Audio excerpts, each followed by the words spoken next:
दोस्तों डॉल्स जो होती हैं वो किसी भी बच्चे या इंसान की सबसे पहली दोस्त होती हैं। डॉल्स एक ऐसी चीज़ है, गुड़ियाँ जो जितनी भी हैं वो ऐसी चीज़ें होती हैं जिनसे एक बच्चा अपनी ज़िंदगी में पहली बार दोस्ती करता है। उनके साथ खेलता है, उनको ड्रेसेस पहनाता है, उनसे बातें करता है। मगर क्या ये डॉल्स दुनिया की सबसे लेस खौफनाक चीज़ें हैं? तो दोस्तों ऐसा बिल्कुल नहीं है। दुनिया में ऐसी बहुत सारी डॉल्स हैं जो कि बहुत ज़्यादा खौफनाक हैं, और जितनी ये कम खौफनाक दिखती हैं उतनी ये हैं नहीं। दोस्तों बहुत सारी ऐसी डॉल्स हैं कि जो कि पोजेस्ड हैं ईवल स्पिरिट से। यहाँ तक कि जिन लोगों के पास वो डॉल्स थी उन्होंने बहुत सारी जो मुश्किलात हैं अपनी ज़िंदगी में देखी हैं। दोस्तों हम सब ने एनाबेल डॉल के बारे में तो ज़रूर सुना होगा।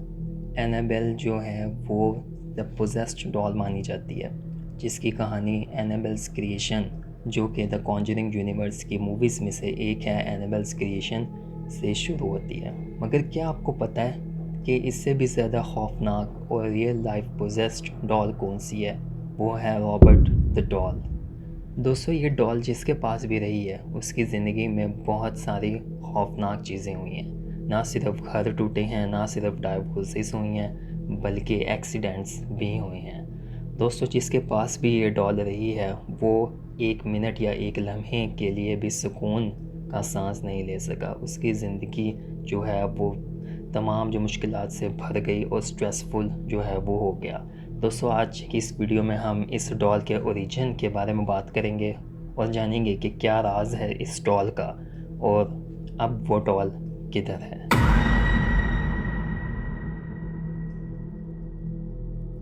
दोस्तों रिपोर्ट्स के मुताबिक ये कहानी शुरू होती है 1904 में, जब एक बच्चा जिसका नाम रॉबर्ट यूजीन ओटो था उसको उसके सर्वेंट की तरफ से एक हैंडमेड डॉल, जिसकी तस्वीर आप देख सकते हैं, वो दी जाती है। ये सर्वेंट उन्हीं के घर में, उसके वालदैन के घर में जो है वो काम करता होता है। दोस्तों यूजीन, जिसको प्यार से जो घर वाले थे वो जेनी जेनी करके पुकारते थे, उसने इस डॉल का नाम अपने ही नाम पर रॉबर्ट द डॉल रख दिया। दोस्तों और वो वक्त के साथ साथ उसके साथ बहुत ज़्यादा अटैच होने लगा। दोस्तों यूजीन का घर, जिसको अब आर्टिस्ट हाउस कहा जाता है, वो 534 ईटॉन स्ट्रीट में वाक़ है, जो कि 1890 टू 1894 के दरमियान बिल्ड हुआ। दोस्तों वक्त के साथ साथ जो यूजीन था, जेनी जो था, उसकी उस डॉल से बहुत ज़्यादा दोस्ती होती गई, बहुत गहरी दोस्ती होती गई। वो हर चीज़ अपनी डॉल से शेयर करता, उसके साथ बैठता उठता, उसके साथ खाना खाता, उसके साथ सोता था, उसके साथ हर हंसी मजाक करता, खेलता था उसके साथ।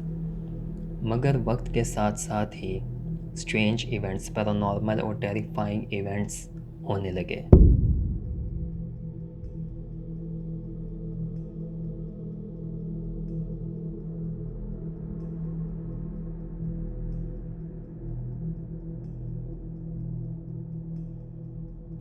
दोस्तों सबसे पहले जो इवेंट था वो ये था कि एक दफ़ा जेनी अपने रूम में सो रहा था कि अचानक वो उठा और उसने डॉल को पाया कि वो कोने से उसको देख रही है।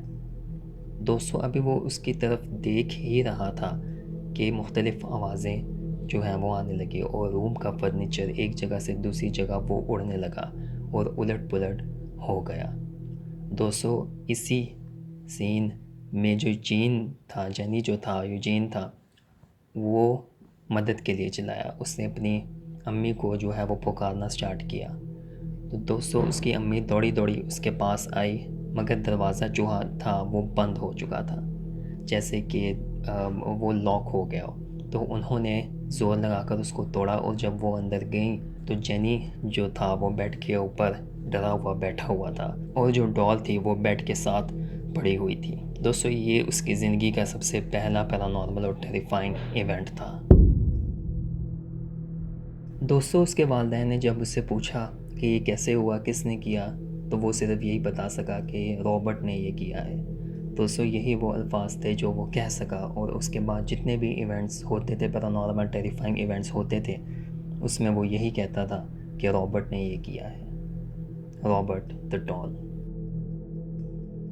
दोस्तों किसी को नहीं पता कि क्या वो हकीकत में रॉबर्ट ने ही किया था या नहीं, मगर वक्त के साथ साथ पेरेंट्स को भी पता लगता गया कि रॉबर्ट के साथ कुछ ना कुछ, तो जो रॉबर्ट द डॉल है उसके साथ कुछ ना कुछ अजीब ज़रूर है। दोस्तों वालिदैन ने ये रिपोर्ट लिखवाई है कि हमने जेनी को उस डॉल से बातें करते हुए सुना है, और जेनी जब उससे कुछ सवालात पूछता था तो रॉबर्ट द डॉल उसको आगे से जवाब भी देती थी एक डिफरेंट वॉइस में, जो कि डीमंस की जो वॉइस होती है उन वॉइसेस में उसको जवाब दिया करती थी। दोस्तों उन्होंने ये भी रिपोर्ट दी है कि जो द रॉबर्ट द डॉल है वो हंसती भी थी, और उनको सीढ़ियों के ऊपर से देखती भी थी, और विंडोज़ से भी देखती थी उनको।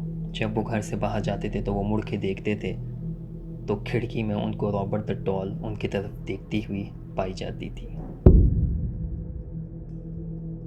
दोस्तों जब उसके वालिदैन का इंतकाल हुआ तो जेनी ने शादी कर ली एनी नाम की लड़की से, और उसके साथ मिलकर उसी घर में वापस चला गया। दोस्तों सारी ज़िंदगी जेनी उस रॉबर्ट द डॉल के साथ ही रहा, और जब वो शादी करके उस घर में आया तो उसने सोचा कि द रॉबर्ट द डॉल को एक अलग से कमरा दिया जाए, तो उसने अपस्टेयर रूम उसको दे दिया, जिसके अंदर एक खिड़की थी जहाँ से वो बाहर की स्ट्रीट को देख सकती थी। दोस्तों जो एनी थी उसकी जो वाइफ थी वो उस रॉबर्ट द डॉल से बिल्कुल भी जो है वो खुश नहीं थी। वो चाहती थी कि जेनी इस डॉल को ऊपर एटिक में बंद कराए। तो दोस्तों जेनी ने बिल्कुल ऐसा ही किया और उस डॉल को ऊपर एटिक में बंद कराया। मगर एक क्या ही कोई इमेजिन कर सकता है कि एक डॉल जो कि ऐसे पोजेस्ड हो ईवल स्पिरिट से, तो वो तो बिल्कुल भी नहीं खुश थी इससे। ऊपर जो भी विजिटर्स घर में आते थे उन्होंने ये रिपोर्ट की है कि हमने एटिक से कुछ आवाज़ें आती हुई सुनी हैं, कि जैसे कोई चल रहा हो, कोई डेविलिश गिगलिंग्स जिसकी जो है वो सुनी है हमने। ऐसा ही कुछ जो हमने एटिक से आवाज़ें आती हुई सुनी है। दोस्तों पड़ोस में रहते जो बच्चे थे उन्होंने ये रिपोर्ट जो है वो जेनी को की कि हमने विंडो से रॉबर्ट द डॉल को देखते हुए हमने देखा है कि वो हमें देख रही थी, रॉबर्ट द डॉल उसी विंडो से जो उसको रूम दिया गया था। दोस्तों जेनी शॉक में आ जाता है और वो एटिक में जाके सर्च करता है और वहाँ उसको रॉबर्ट द डॉल नहीं मिलती। दोस्तों अभी वो शॉक में ही होता है कि वो जब उस रूम में जाता है जो रूम उसने रॉबर्ट द डॉल को दिया था, तो वहाँ वो रॉबर्ट द डॉल को पाता है उस विंडो के साथ चेयर पर बैठे। दोस्तों जेनी ने दोबारा से कई मरतबा उसको एटिक में लॉक किया, मगर वो दोबारा उसी रूम में आ जाया करती थी। वो किस तरह, क्या वो वाकई पोजेस्ड थी, इसका किसी को नहीं पता।